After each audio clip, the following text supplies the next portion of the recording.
Here's an AMI This Week shortcut with Grant Hardy. Well, for many people, the AMI website is really the window into AMI and everything that we do, which is why it's important to keep it fresh and updated.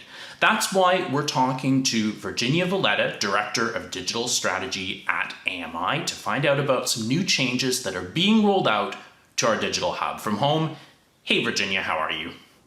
Hi Grant, it's great to be here today. Good, thanks so much for making time to chat. Why did you decide that the website was due for an update? Yeah, we decided to rebuild the website because it had been a while since we went through the last redesign. It was done in 2016. We go back to our community frequently to ask for feedback about the website, and we've incrementally made changes to that website over the last 4 years. But at the end of the day, we felt that the design, the usability, and the flow of the website was a little bit dated, and we really needed to take a better look at updating the site, making changes to improve the usability and the functionality of the website, and really take another look at trying to raise the profile of content on the site so that our community, when they go to the website, can find all of our great content easily, quickly, and can really have a great experience on the website. So Virginia, tell me about the features of the new website and how it compares to the old site. First of all, the design of the site in general is a lot cleaner, more straightforward, less cluttered than the old site. You'll notice that there is a consistent header and footer on every page of the website. That does not change no matter what page you're on the website. You will always have the header, which contains certain information, and the footer that contains links to other pages on the site. So you'll always know if you're looking for that information, where to go to find it at the top and bottom of each page. In the header, we have a new search engine that is a lot faster and responsive and is able to surface more richer content in the site than before. And next to the search bar at the top of the page is a new accessibility preferences feature. That will allow you to change the font, contrast colors, line spacing, and other features on the website to really personalize how you want to experience the website. Moving down from the top bar, you'll notice that the main menu navigation is a lot cleaner. There's a home page, watch, listen, schedules, and the described video guide. We scaled that back because we heard our feedback on the old site that the top navigation bar was a little too long, verbose, a little difficult to get around.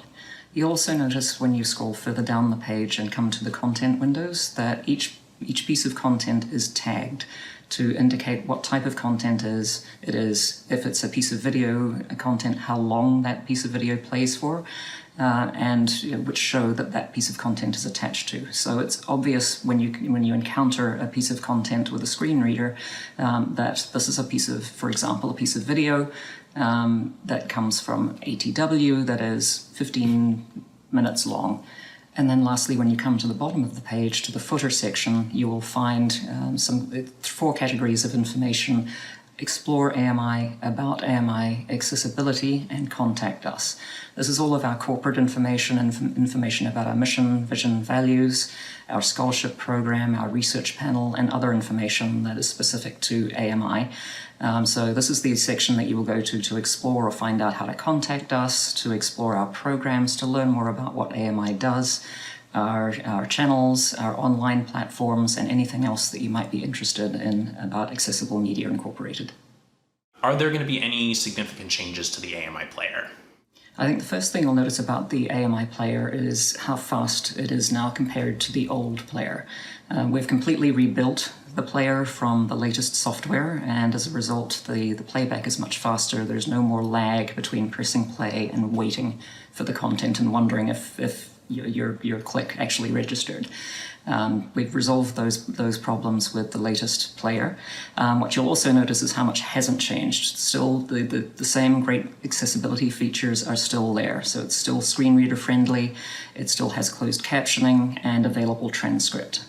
We'd love to get your ideas about the player and any other feature on the website. We'd love to get your feedback. What do you think could be better? What would you like to see in the next iteration of the website? So if you have ideas or if you have feedback, please feel free to reach out to us at info@ami.ca. or to join our research panel and take part in the next round of website optimization and usability testing. We'd love to hear from you. Well, I, for one, am really excited about the new changes. AMI's new website goes live on Tuesday, July 7th in Virginia. Thanks so much for chatting today. Thanks, Grant. It was a pleasure talking to you, and thanks for having me on the program today.